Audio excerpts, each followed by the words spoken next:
Soya Kurwa is an orphan boy who has no recollection of his past. But one day, after witnessing some mechas fighting against an alien invasion, he starts to find out about himself. He's from another planet that was destroyed by a dragon with the same power used by the mechas. Upon seeing this, he promises to get revenge for his people and family. 1 year ago, the planet of Sirius decided to launch a massive invasion on the planet of Real, but they soon had to retreat as a massive dragon launched an attack on their own planet. As a result, the dragon destroyed everything and everyone, leaving only one survivor. Soya Kurwa was saved by Jinko, the only survivor from the real planet, and a huge mecha cat named Sensei. They took him to Earth, where they were waiting for him to regain his memories and fight back. Here Kurwa acts like an ordinary high school boy, except for the fact that he seems to be plagued by dreams of a horrible event where the world is in flames and a man is pleading for him to leave the city. The same man launches away in a beam of light, flying toward what seems to be a giant dragon.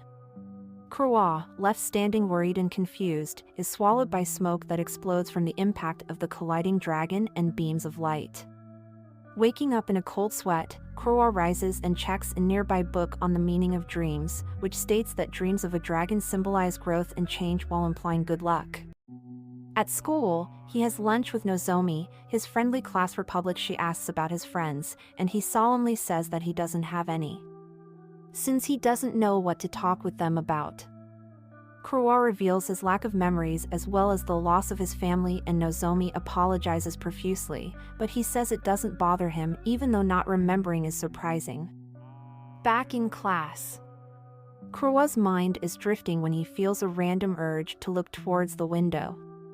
A city broadcast plays, stating that a large UFO has appeared by the coast and ordering a citywide evacuation. While the class empties, Soya runs to the window and notices the UFO shaped like a giant floating stuffed bear with a strange design. Masumi grabs him and they evacuate to the gym, where the broadcast shows several UFOs appearing all over the world in an attempt to take it down. The military sends in jets to test the defense of the object, but are unsuccessful. All conventional weapons like rockets and machine guns are useless, doing no damage against the UFO. The object releases a strange attack, and in a flash of light it seems to drag the pilots of the jets into some kind of perfect hallucination. The government is left confused as the pilots disengage, and while they're distracted, 7 men and women appear on the shore. They launch into the air with beams of light, and Kurwa, having seen this on the broadcast, is left shaken by the resemblance to the beams of light from his dream. The 7 lights transform, blue crystals breaking away to reveal giant mechanical beasts that fly toward the UFO. As the 7 giants get close, the UFO begins to shoot out tiny rocket versions of itself, which chase and hit one of the beasts, doing damage to them as they fly around. Hideo Tori, one of the pilots of the matches, finds a weak spot near the back of the UFO stuffed animal head and is told to go inside to destroy the core. Tori flies, and instead of finding an enemy, he gets sucked into a peaceful dream that gives him all he wishes for. Eventually, he breaks free from the hallucination and slashes at his surroundings, successfully destroying the UFO, which explodes with stuffing and shining light.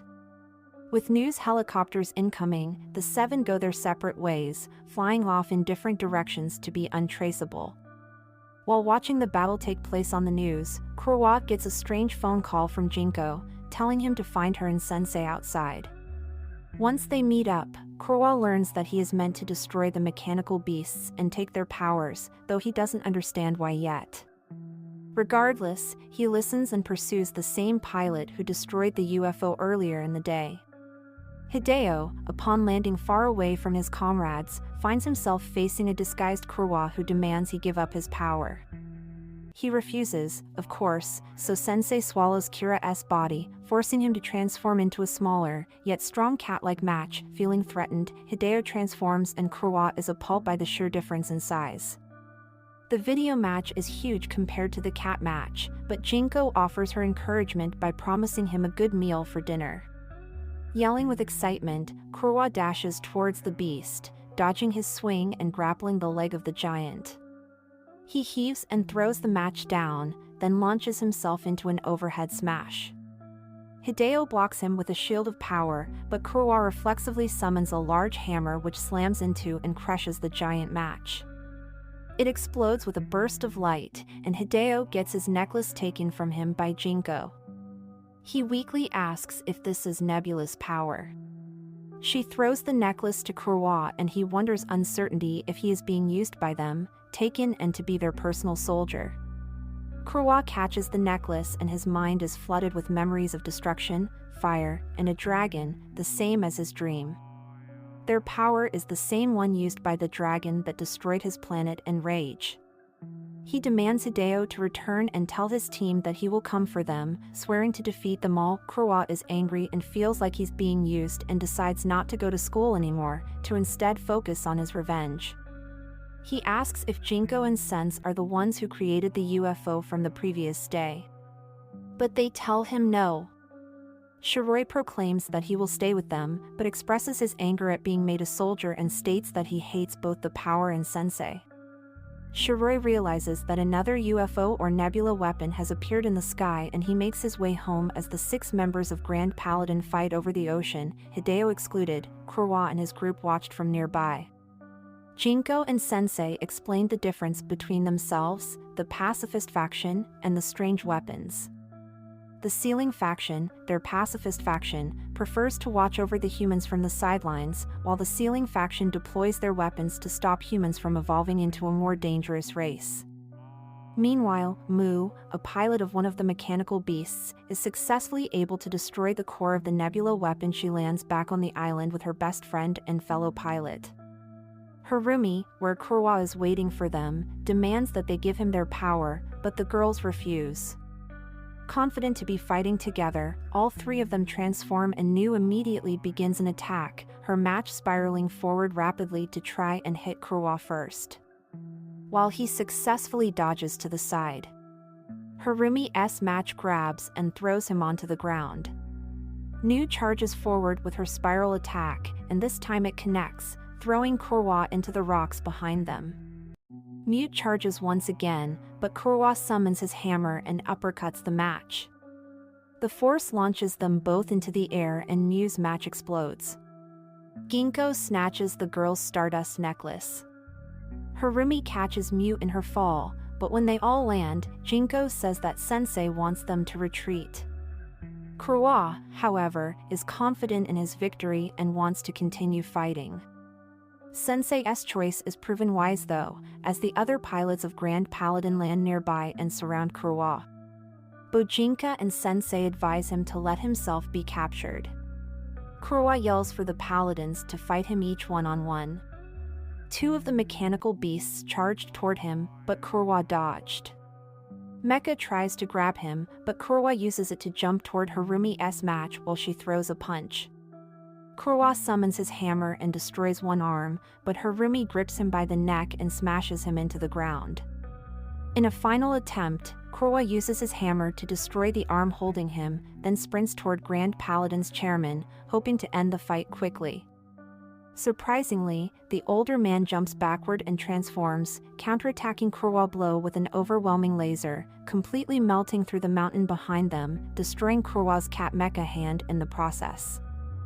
The chairman then throws punches that knock Kurwa back and forth across the terrain. Sensing the danger, finally summons a giant cat-shaped ship. The ship picks up Kurwa and his match. Jinko quickly joins them, leaving the Grand Paladin members to retreat. Kurwa then wakes up in his room where he is told he was unconscious for 3 days. He sees the injury to his arm and gives a heartfelt apology to both him and Jinko for putting them in a dangerous situation. After an enjoyable day at school, Kurwa returns to his home only for the island to fall under attack once again. The nebula weapon, this time in the form of a group of upside-down baby figures, and the Grand Paladins launch into action.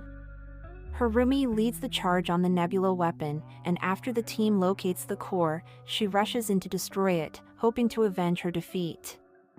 While she does manage to destroy the core and cause it to explode, Sagi appears falling through the air while unconscious and unarmored.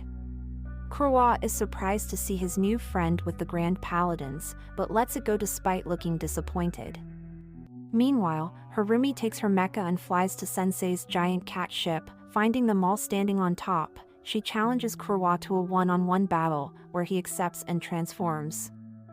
The battle begins when Kurwa dashes towards the match, sliding underneath and summoning his hammer. Harumi dodges it and circles back around with a counterattack of barrages, which Kurwa dodges. He makes a quick attack with his hammer and is able to destroy Harumi's arms.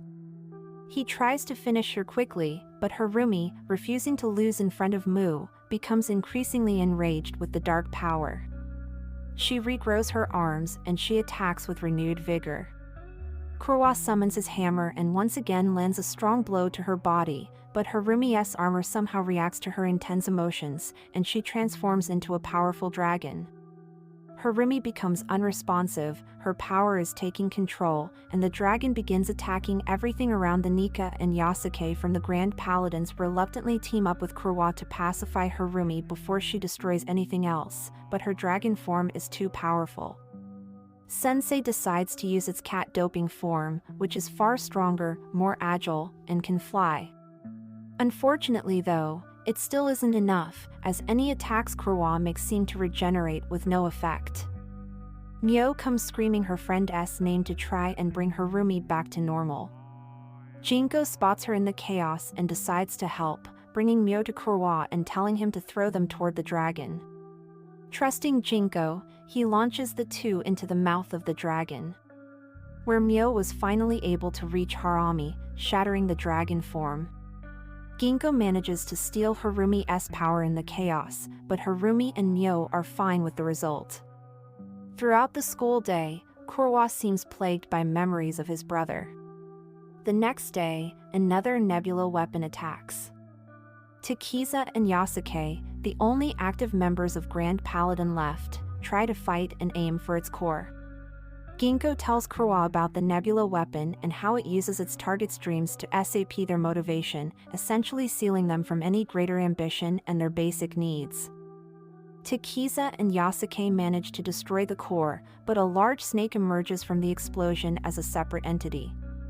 The snake, much faster than either of the mechas, moves rapidly toward the city. Kurwa uses cat doping to catch up to the snake and knock it back. The snake goes full circle and attacks again, but Kurwa summons his blade and slices through and around the snake, making it explode with light. Takiza, upon seeing Kurwa slay the snake, makes a preemptive strike by attacking first. Kurwa dodges narrowly and faces him, but Takiza finally summons the full power of his armor, charging up a bright sword attack that lights up the sky. In a split second, Kurwa charges and Takiza raises his blade, their blows hitting successfully, but only the cat match is left flying. Takiza's mecha bursts into light, and Yasuo catches the old man, both retreating to a safe area near the shore. Hyroi meets the Grand Paladin members on the ground, and they willingly give up their jars of stardust. Surprised, he takes them and reveals that the dragon who destroyed his homeland instead. But the person with the strongest aura of the dragon, the chairman, is still alive. Across the city, two giant mechanical beasts can be seen fighting the chairman, Takashi, and an unknown match who is the chairman's former secretary, Shiroishi, who had been acting as a spy for the Sealing faction. Kurwa, having gained the power sources of both Takizo and Yasuke, sees the fight between Shiroishi and Takashi and wants to join.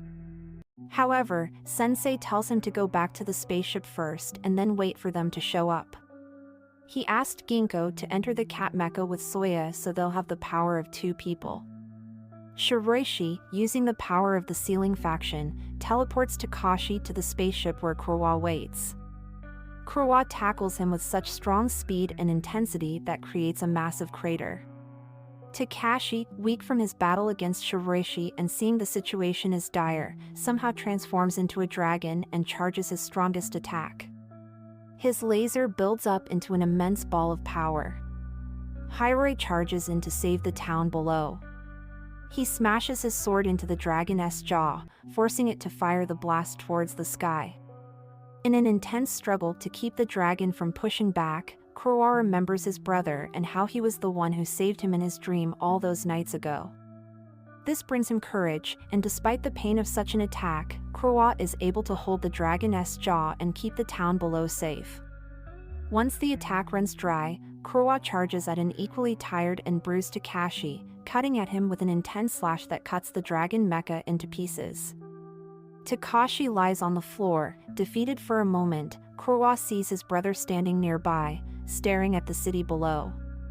Flustered, he turns around and realizes that Takashi has died. The reality